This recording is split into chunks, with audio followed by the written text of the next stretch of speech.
the 2018 Atlanta Press Club Loudermilk Young Debate Series. Brought to you from the studios of Georgia Public Broadcasting. The Democratic race for the 6th Congressional District.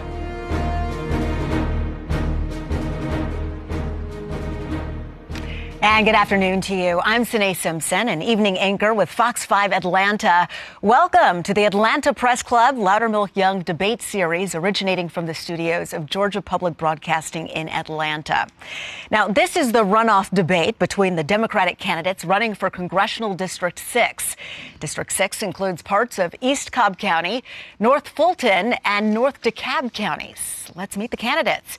They are in alphabetical order. Kevin Abel, who is the founder of Abel Solutions, a technology consulting company, and Lucy McBath is the national spokesperson and faith and outreach leader for two organizations. They are Everytown for Gun Safety and Moms Demand Action for Gun Sense in America.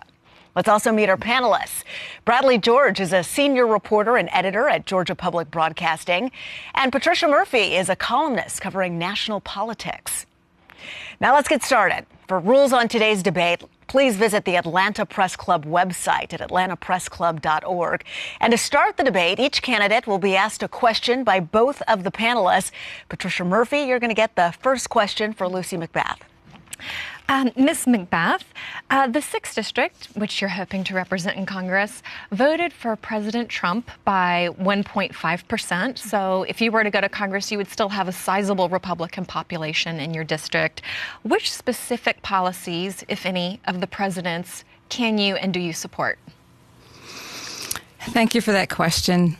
I'd honestly have to say probably the only policy that he and I might have some concurrence on is infrastructure. As President Trump and I both agree that, we have a problem with infrastructure with all of our American cities, crumbling roads and bridges, problems with our public transportation. And so in Washington, absolutely, I would be working to make sure that I'm bringing those systems into the 21st century. Other than that, there probably isn't too much more that he and I concur on. And now, Bradley George, you can ask a question of Kevin Abel. Related to that, Mr. Abel, you've said that Democrats have to meet Republicans where they are. Well, polling shows that an overwhelming majority of Republicans support the president and his policies. So how do you plan to reach out to voters in your district who are so supportive of President Trump? Well, I think, Bradley, that there are a segment, I know that there's a segment of Republicans in the Republican Party who are very disaffected with Donald Trump and Karen Handel by extension and where the Republican Party has left them. And there are a number of those folks who are out there looking for an alternative, for someone who can better represent them and the 6th District. As a businessman, someone who has created jobs right in the district for 23 years, someone who has balanced budgets, one who has provided health care to employees, one who has led in the community, sat on the Chamber of Commerce Board of Directors. I am someone who can not only win Democrat votes, but can win those Republican votes, those people who are disaffected with their party, and meet them where they are. Now, Patricia Murphy, it's your opportunity to ask a question of Kevin Abel. Okay. Mr. Abel, in May of this year, you were quoted as saying that you support permanent tax relief for hardworking Americans, but that in terms of the Trump tax cuts, you felt they were a reckless giveaway to the ultra-rich and corporations. Since then, a number of Georgia companies like Carter's and Cox Enterprises passed some of their tax savings on to their employees in the form of benefits. Do you still think that the Trump tax cuts were a giveaway to corporations, and would you vote to rescind those tax cuts if you were elected? The tax cuts were reckless in the sense that they added $1.3 trillion to our debt that is climbing at unbelievably large spiraling rates year after year, administration after administration, regardless of which party is in power. This is a debt burden that we're passing on to the next generation to the tune of $13,000 for each family of four to have to service this debt. We could do what we've done in terms of cutting the corporate tax cut, which is necessary and something I do agree that we should do, but it didn't have to be cut down to 21%. President Obama had recommended a corporate tax cut to 28%. That would have been a level that I would have been much more comfortable with and one that I would advocate for in Congress. The references you made to corporations giving benefits to their employees, these are one-time gives. These are not creation of new jobs or investment in infrastructure.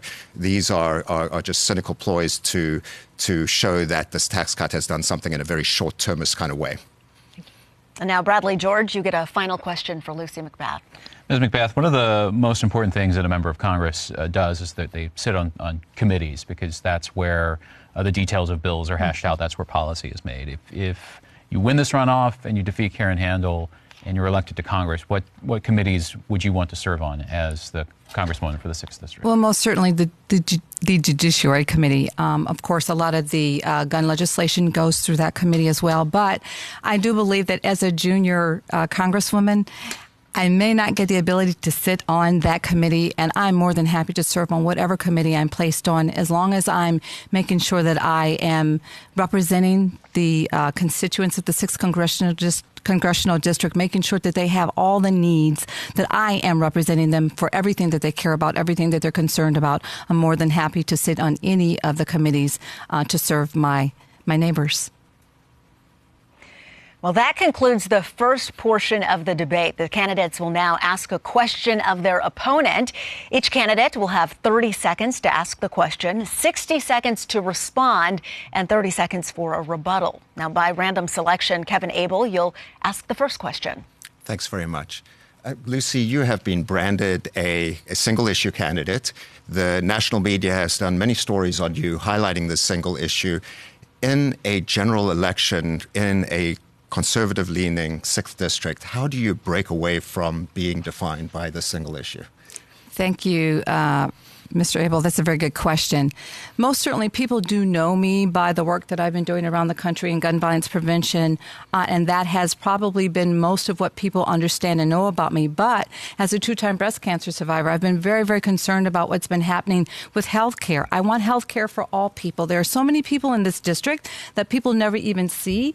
Most of us might have access to good health care, private health care, but there are a lot of people in this district that don't have that. I'm very concerned about that, because I know as a woman who survived, who I've actually dealt with my own mortality twice. I know how important it is that everyone have access to good health care. I'm very concerned about education. I started a nonprofit, a 501c3, Champion in the Making Legacy Foundation, because I recognize that there are children in this district and in the state of Georgia that do not have access to good quality education. So I'm far more than a one-issue candidate. There are a lot of things based upon my experience and reality that make me the candidate to really care about the citizens of this district. Yet perception is critical, and every piece of mail and every TV ad and every digital ad is being paid for by Everytown for Gun Safety, an organization whose mission I absolutely support. But the message that they're putting out, again, just comes back to highlighting this single issue, which is going to be hard to get away from in a general election campaign against Karen Handel. Well, Lucy McBath, now we'd like to give you an opportunity to ask a question. Thank you. Mr. Abel, immediately after the 2016 election for Donald Trump, you wrote on your blog, Transform America, that we need to create a third party, which you called the Freedom Party. You stated that ideally the Freedom Party would consist of 10 members of the Senate and 40 members of the House of Representatives, including current Republicans. Mr. Abel, if elected, when you switch to the Freedom Party, who do you plan to invite to join you, including Republicans?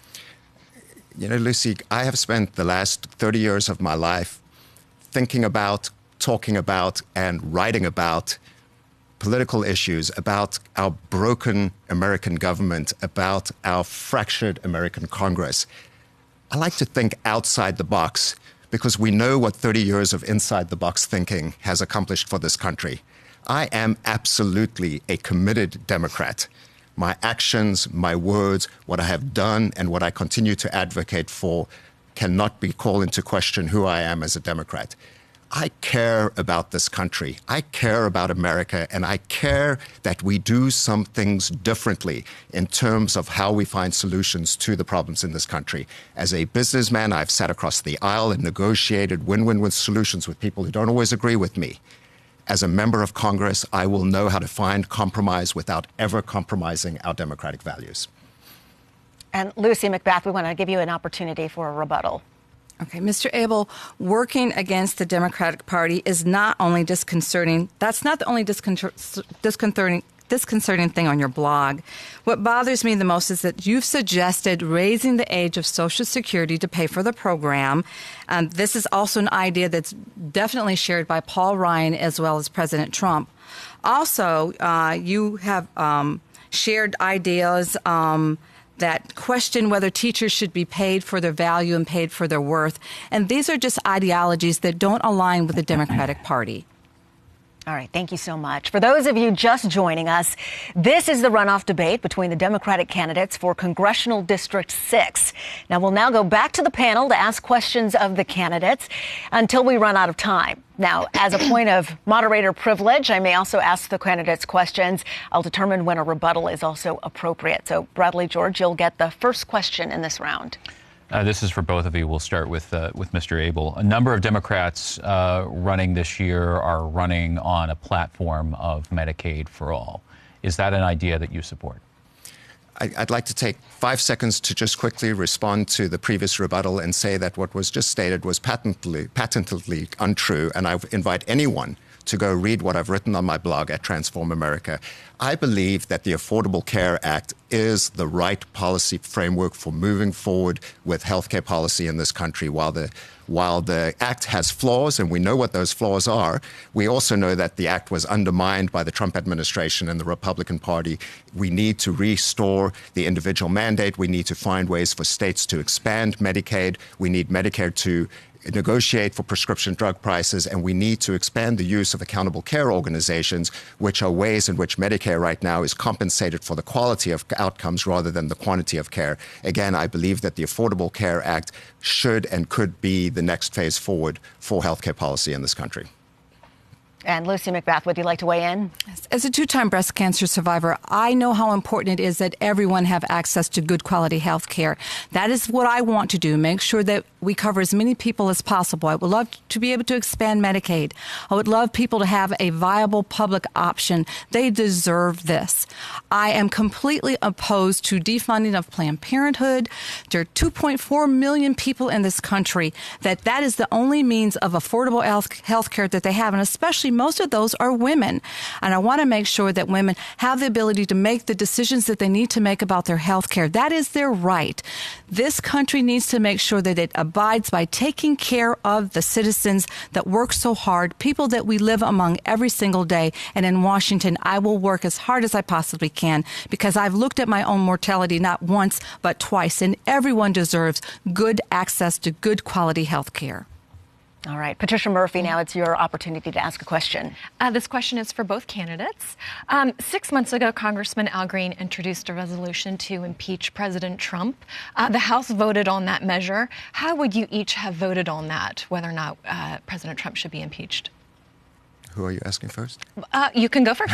Okay. So thanks for that question. Look, we have a situation right now where Mueller is conducting an investigation. I believe in the process. I believe in the leadership of this investigation. And I believe that we should wait for the investigation to conclude and then present the facts to Congress. And only at that point would I be willing to take a strong, hard look at what's been presented and if articles of impeachment are presented before Congress to make a decision based on that. Now, what concerns me about the current nominee to the Supreme Court is that President Trump is putting his own nominee on the Supreme Court who might well have to make a judicial decision about this very issue. And that is a concern to me. And I would ask and I would insist that if Kavanaugh is appointed to the Supreme Court, if he is confirmed, that it be done with the understanding that he will recuse himself from any proceedings related to the President Trump investigation. Well, as I've said before, impeachment is a very, very serious consideration. It's a very serious issue, one that is not to be taken lightly. And as my opponent says, I do believe that we should allow special counsel Counsel Mueller to complete his investigation.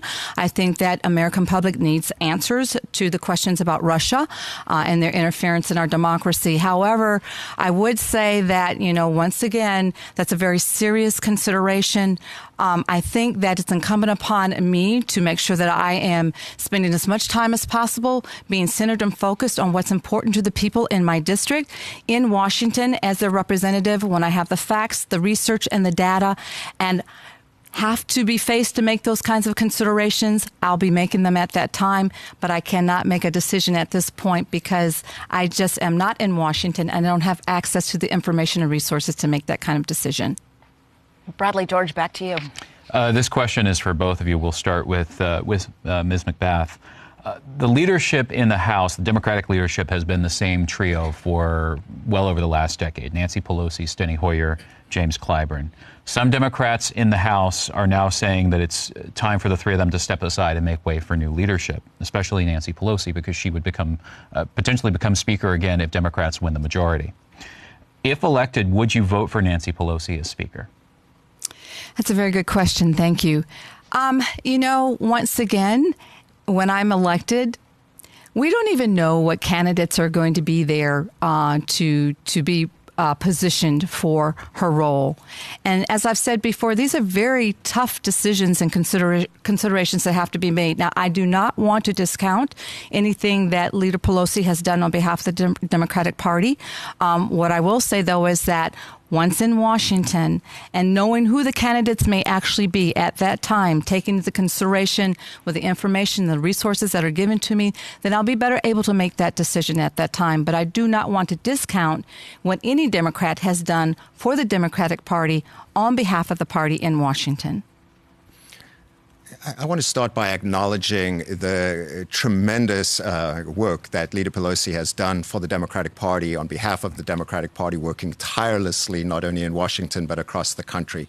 I do believe, however, that it is time for new leadership in the Democratic Party. The Democratic Party is in a mode where change is imminent, where we need to find new leadership. We need to find new ways to articulate our message to win not only the House of Representatives, but the presidency and restore the integrity of state houses across the nation. It is time to find new leadership who represents how the Democratic Party can move forward. And when I'm elected to Congress and the Democrats have the majority in the House, I will look to those candidates presenting themselves to be Speaker of the House, and look for new leadership. This is not a political calculation. This is a reality. It is, I believe, the best steps forward for the Democratic Party.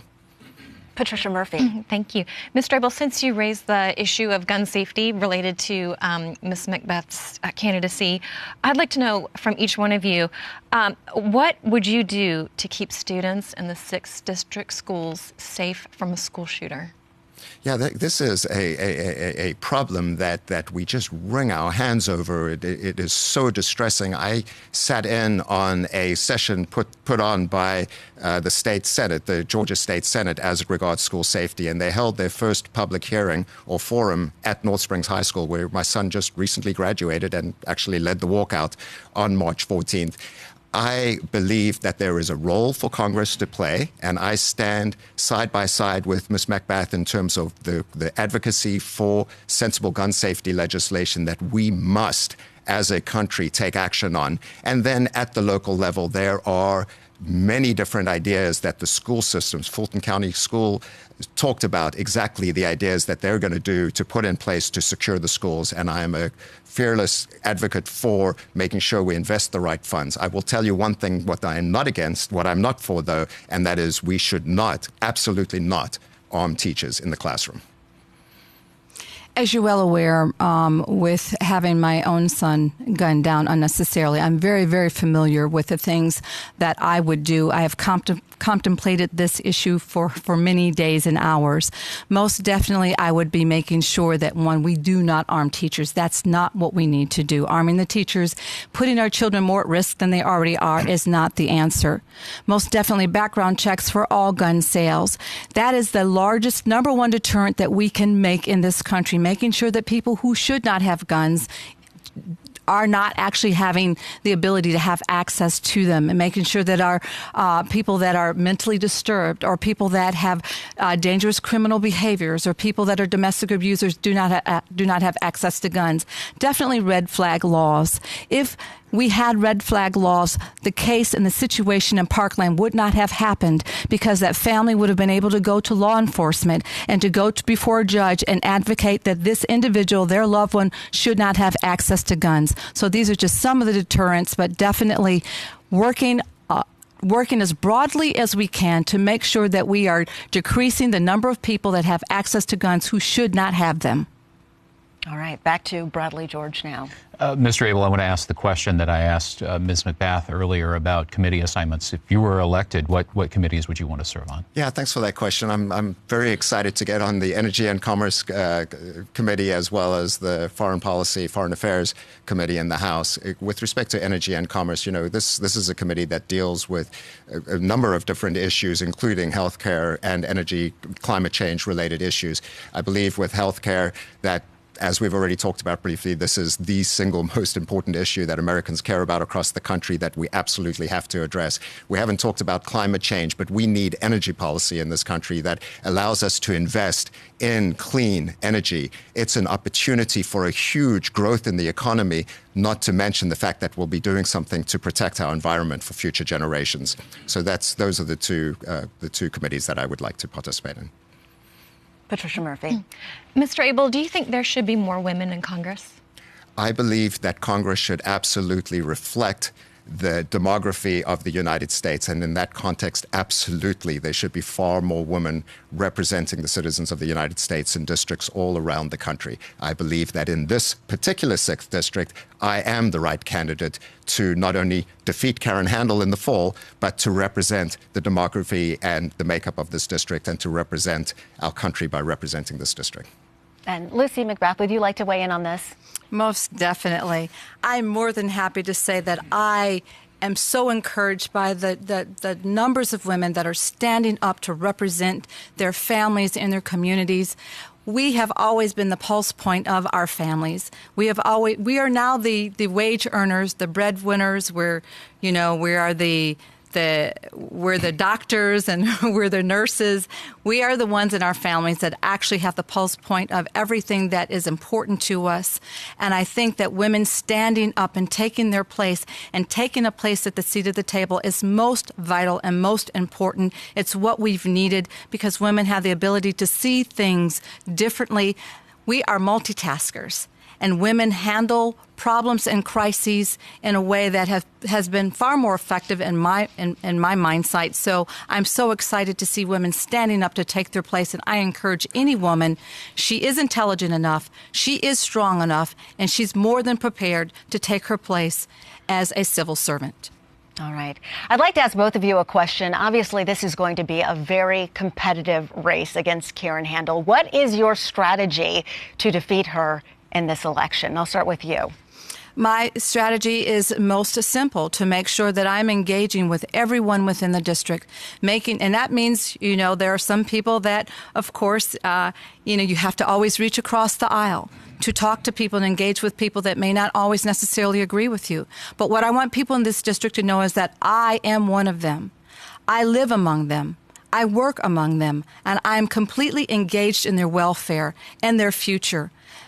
I know that I'm the most credible to sit in this seat in Washington because of my life experience. Anyone can have a policy position, but I have credibility and reality of life experience that is the same experience as theirs. Thank and you, that's Ms. the reason McBath. why I'm excited We're out of time, so I'm sorry to have to continue along. Please, Mr. Abel. We Democrats want to win control of the House this fall. And this seat here in the 6th is a critical seat to be part of those 23 that takes us to victory. We need to elect the candidate who can beat Karen Handel in the fall. We saw last year that $40 million did not find us enough Democrats to win in this seat. We need a candidate who can not only win the Democratic votes, but also people who voted for Karen Handel. I, given my history, given my background, can win those votes and win in the 6th. Thank you, Mr. Abel. That's all the time that we have for questions. Each candidate now will have 60 seconds for closing statements, and Lucy McBath will get the first closing statement. Thank you so much. I was born and raised in a family that was steeped in the civil rights movement. And I was challenged as a young girl to always be about making sure that I was fighting for what people might consider the least of these. That has been my experience, and that has been my life. And when my son Jordan was murdered, I have taken those experiences, and that has been what's been fueling my advocacy around the country as I try to keep each and every individual in this country safe. I am committed to people in this district. I am committing my life to people in this district. I'm committing to make sure that they have affordable health care.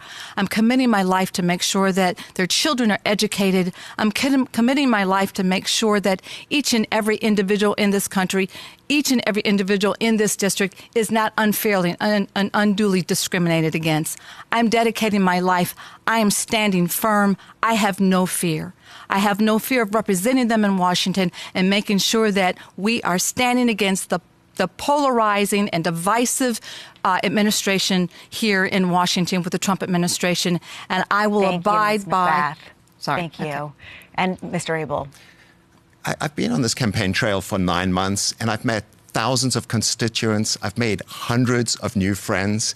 And I've heard stories from so many people. You know, I facilitated an immigration panel forum a few months ago, and Marisol had all of us, including me, in tears when she talked about the fear of living in the shadows before DACA. There was a woman I met who works at CVS in DeKalb, and she talked about how she doesn't go to the doctor because she can't afford her deductible. There are thousands of stories like this across the district, and Karen Handel doesn't want to hear any of them. We have an opportunity this fall to take control of the Congress as Democrats, to address sensible gun safety legislation, fix the broken healthcare system, and find a humane path forward for undocumented Americans. But first, we have to win this seat here in the 6th. And I am the candidate who is able to beat Karen Handel in the fall. All right. Thank you so much. We're out of time now. That concludes our debate. We'd like to remind voters that the runoff elections will be held on Tuesday, July 24th. Early voting has already begun. Thanks so much for joining us.